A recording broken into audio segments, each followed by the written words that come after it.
12 اگست زوراور کا گرنا۔ پہلا سلاطین اس کا 19واں باب پہلی آیت سے 8ویں آیت تک۔ ایلیا یہودا کی جنوبی سرحد کی طرف 95 میل تک پیدل چلتا رہا۔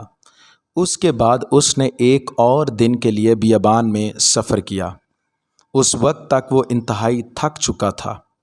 ان حالات کے باوجود اس کی جسمانی قوت اور برداشت انتہائی قابل ذکر ہے۔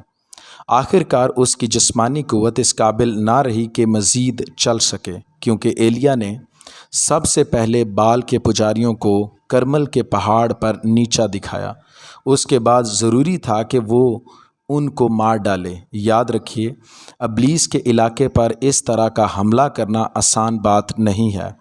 اس کے بعد ایلیا نے بڑے جوش و جذبے اور سنجیدگی کے ساتھ بارش کے لیے دعا کی، اور آخر کار ایلیا 16 میل تک یرزیل کی طرف بھاگتا رہا تاکہ اس بات کو دیکھ سکے کہ کوہ کرمل پر ہونے والی عظیم فتح کے کیا نتائج سامنے آتے ہیں۔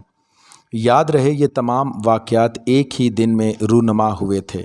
ابلیس اس بات کو بخوبی جانتا تھا کہ ایک تھکا ہوا جسم میری فتح میں بہت بڑا کردار ادا کر سکتا ہے، اور اس نے ایلیا کی اس صورتحال سے فائدہ اٹھانے کی کوشش کی۔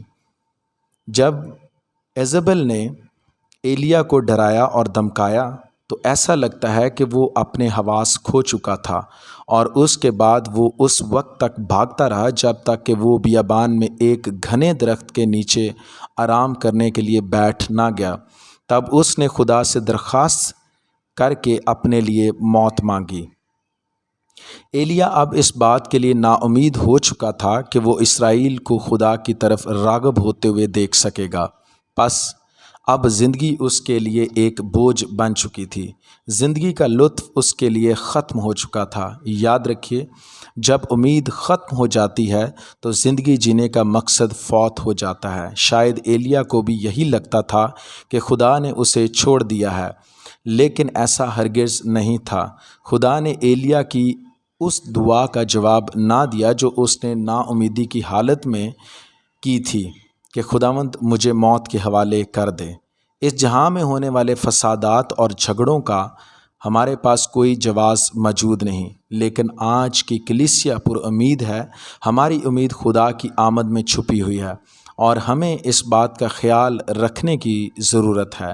امید کے بر آنے میں تاخیر دل کو بیمار کرتی ہے، پر آرزو کا پورا ہونا زندگی کا درخت ہے۔ امثال کی کتاب اس کا 13واں باب اور 12ویں آیت۔